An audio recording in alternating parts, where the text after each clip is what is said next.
My mother died a few days after giving birth to me. I never met her, only saw her through the videos my father kept on his phone.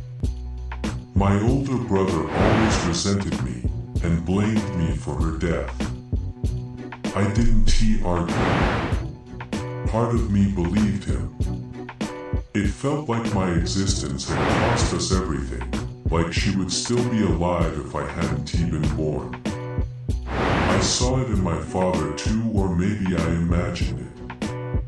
He was always quiet, always distant, carrying a loneliness he never spoke about. He never blamed me, not once, but sometimes silence says more than words ever could. No one ever entered her room. Not my father, not my brother. But I did. Sometimes I would sneak in, just to feel close to her, to pretend, if only for a moment, that I knew what it felt like to be loved by a mother. The room never changed. Nothing moved. Her presence lingered in the stillness, in the faint scent that clung to the air. But even that began to fade, day by day. I remember thinking that maybe I should stop going in before even that last trace of her disappeared. Eventually, I did. That was 12 years ago.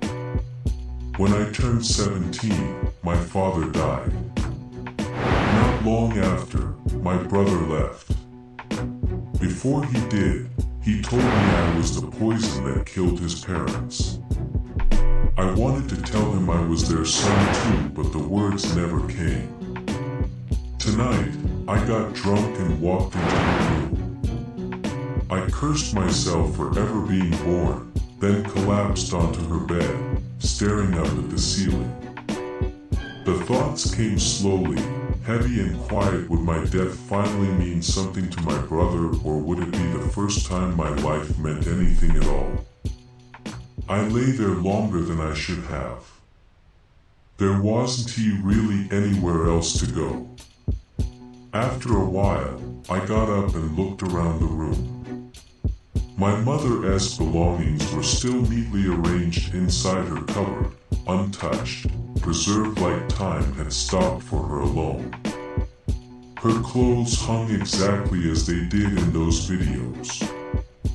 I found my parents' wedding album too, every page filled with a kind of happiness that made something twist inside me. Looking at it, I couldn't help but feel that maybe I was never meant to exist, that I was the fracture in something once whole. The curse this house never recovered from. I put the album aside and opened a small safe tucked behind her things. Inside were a few of her most cherished belongings, carefully kept, almost protected. A faint trace of her perfume still lingered. There was a folded hospital bracelet with her name on it, the ink slightly faded. A small diary, its pages filled with neat handwriting lists, reminders, thoughts that ended too soon. A hairbrush with a few strands still caught in it. A dried flower pressed between paper, fragile but preserved. Beneath them lay a photograph. My parents and my brother, the day he was born. A hospital room. My mother looked weak, exhausted, but her smile was radiant, full of a quiet, overwhelming joy. My father stood beside her, smiling too, not just for her, not just for my brother, but for himself. It was a kind of happiness I had never seen in him while he was alive without her. Next to the photograph was her wedding ring, resting in its box. Small, simple, beautiful. There were more things beneath it. A pair of tiny knitted socks unused. A sealed envelope with my father's name on it, never opened. A second hospital tag, smaller. No name on it. Just a date. and under everything her phone. I opened the envelope with my father's name on it and began to read. I wish I could be there for our son's life. I want to see him smile, watch his first steps, see him grow into a man, fall in love, have a family of his own. I wanted to hear him call me mom. I wanted to hear his voice, but fate is not kind. There is a cruelty in this world that hides behind promises. I love you, Victor. And I love both of our boys. I wish we hadn't made the mistake we did. We wished for our son to be born alive and well. We wished for the family we dreamed of. But I didn't understand then that the wish we chased was fractured. Wrong in a way we could never take back. Our fractured wish might make his life miserable, but he deserves to know the truth. Please tell him or show him what I've left him. He will understand. After all, he is our boy. Tell Ivan I'm sorry for leaving so soon. Tell him to be kind, to be a good big brother to Felix. Do not blame him. I am truly sorry. Take care of them from what is to come. Love, Elena. When I finished reading, my hands didn't feel like mine anymore. I just stood there, staring at the letter confused. I couldn't make sense of all of it, but one thing felt certain, heavy and undeniable. My mother had died so I could live. I really was the cause of all this. Do not blame him.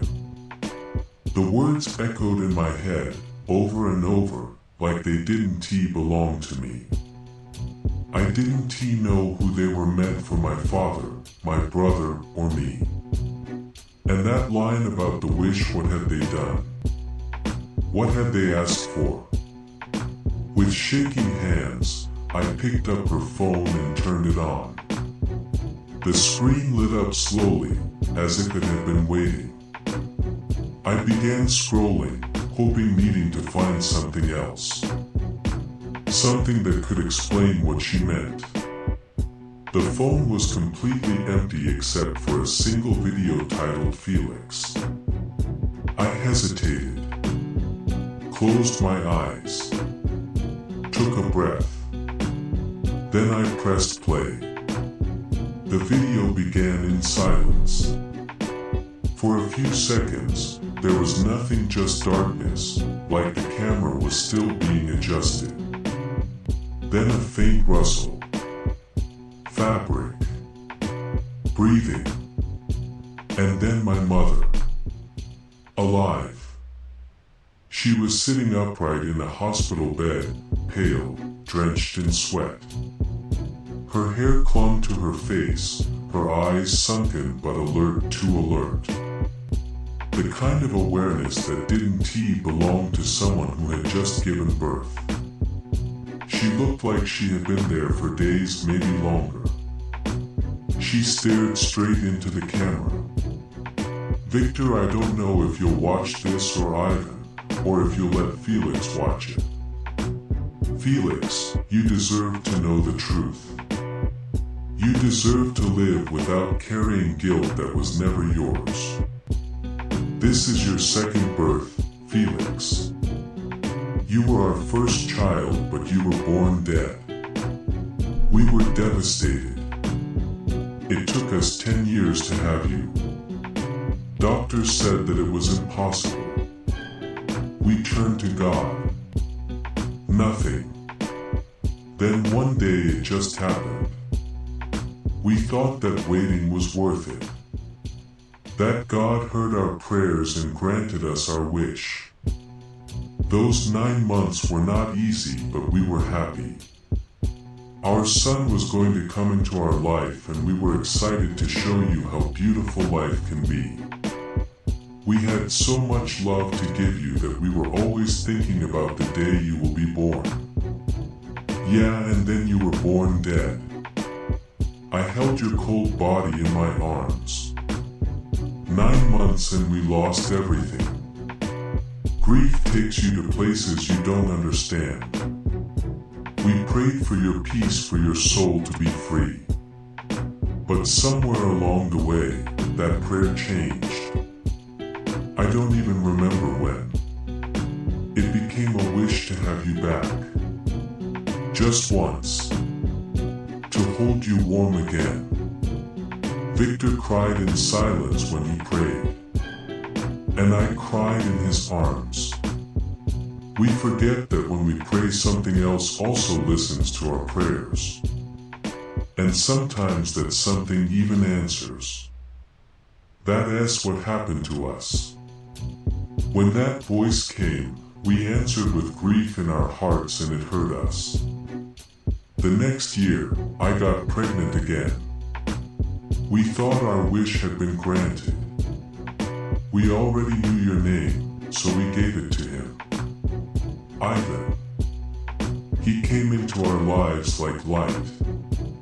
We believed everything was finally right again. And then a week ago, 6 years after Ivan's birth, you were born. We called it a blessing, not a wish. But today I saw the mark on you. The exact same birthmark you had the first time. That's when we understood. You are our wish, Felix. But we don't know what Ivan is. He is our son. Your brother. But he was never part of that wish. And we didn't understand it until the answers came to us without us asking. I may look weak after giving birth to you, but this isn't because of you. This is something else. Listen to me carefully, Felix. What I'm about to tell you is very important. Our wish wasn't heard by God. And it wasn't